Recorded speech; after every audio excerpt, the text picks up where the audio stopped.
US market कर रहे हैं और आज मैं उसे कैसे अप्रोच करूं? बहुत रेजिलिएंट, बिल्कुल सही कहा आपने। और इनफैक्ट इन्वेस्टर के अभी भी कंसर्न्स आई एम श्योर बने होंगे, वो यूक्रेन डेवलपमेंट्स को बहुत क्लोजली मॉनिटर किया जा रहा होगा, फेड हाइक्स को लेके कंसर्न्स होंगे। उसके बावजूद आप देख रहे हैं रह के अच्छी मजबूती के साथ यूएस मार्केट्स कामकाज करते हुए। और फ्राइडे को जो बड़ा ट्रिगर बना होगा वीरू, आई एम श्योर इक्विटीज को लेकर, कि काफी हद तक कमोडिटी प्राइसेस जो कूल ऑफ हो रहे थे, शायद एक और मौका दिया इन्वेस्टर्स को फिर से स्टॉक्स को लैच ऑन करने का। तो कच्चा तेल हमने देखा तो फ्राइडे को थोड़ा सा कूल ऑफ होना शुरू हुआ था, बाकी कमोडिटीज कुछ हद तक कूल ऑफ होना शुरू हुई थी, उसके चलते आपने शायद देखा हो मजबूती। लेकिन दरअसल इन जियोपॉलिटिकल कंसर्न्स, जियोपॉलिटिकल रिस्क के बीच में ऑफ लेट यूएस मार्केट्स का मूवमेंट वाकई सराहनीय है। अच्छा, फ्राइडे को सबसे इंपॉर्टेंट था बॉन्ड डील्स थोड़ी सी उछाल दिखाती हुई। इनफैक्ट इंट्राडे में 2.5% के लेवल्स को बॉन्ड डील्स ने ब्रीच कर दिया था। वो दिखा रहा था डर यूएस में फेड के एग्रेसिव एक्शंस को लेकर। और ये बॉन्ड डील्स के उछलने के चलते हुआ क्या, बैंकिंग स्टॉक्स में बाइंग और जो टेक्नोलॉजी ग्रोथ स्टॉक्स थे उनमें दबाव। इसीलिए डाउ आपको आउट परफॉर्म करता हुआ दिखा, इसीलिए नैस्डैक आपको कमजोरी के साथ फ्राइडे को बंद होता हुआ नजर आया। हाँ, आज सुबह जो यूएस के फ्यूचर्स है कमजोरी के साथ ट्रेड कर रहे हैं। यूएस में भी पिछला हफ्ता बहुत वॉलेटाइल देखने को मिला और आज सुबह वीकनेस शायद इसीलिए भी है कि कई सारे इवेंट से लेस्ड है ये वीक। इस हफ्ते उनका जॉब ओपनिंग और लेबर टर्नओवर सर्वे, बेसिकली उनकी एम्प्लॉयमेंट का डेटे का बारीकियां सामने आएंगी, जो फेड बहुत क्लोजली वॉच आउट करता है। साथ में फ्राइडे को मंथली पेरोल्स का डेटा सामने आने वाला है। तो ये इंपॉर्टेंट इवेंट्स। और साथ में आज शाम को ध्यान रखें, यूएस में बाइडेन साहब की सरकार 2023 का बजट प्रेजेंट शायद करती हुई नजर आए।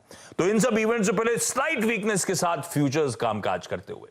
अच्छा, जहां तक वो बजट प्रेजेंटेशन की बात है आज शाम की, क्विकली बता देता हूं। वहां पे सबसे इंपॉर्टेंट जो बाजार कीनली वॉच आउट कर रहा है, कहा जा रहा है कि बाइडेन साहब शायद 20% मिनिमम बिलियनियर टैक्स प्रपोज करते हुए नजर आएंगे। मतलब जिनकी नेटवर्थ $100 मिलियन से ज्यादा की है, उन पर कम से कम, जिनका 20% ज्यादा सालाना टैक्स दे रहे हैं उनको कुछ नहीं होगा, जो 20% से कम टैक्स दे रहे हैं उनको कम से कम मिनिमम, हमारे मैट होता था मिनिमम ऑल्टरनेट टैक्स, वैसे ही वहां पे इस टैक्स का नाम है बिलियनियर मिनिमम इनकम टैक्स, जो इंपोज शायद आज शाम को किया जाए, वो प्रपोजल सामने रखा जाए।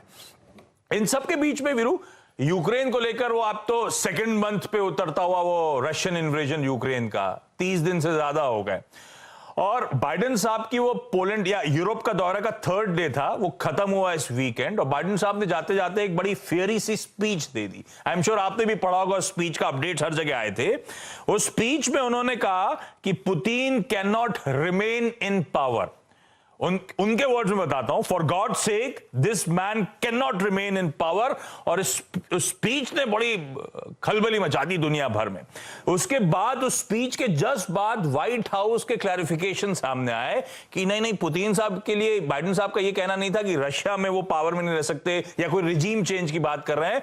वो दरअसल अपनी पावर आसपास की नेबरिंग कंट्रीज पे वील्ड नहीं कर सकते, ये वो शायद कहना चाहते थे। आप लोगों ने गलत इंटरप्रेट करा।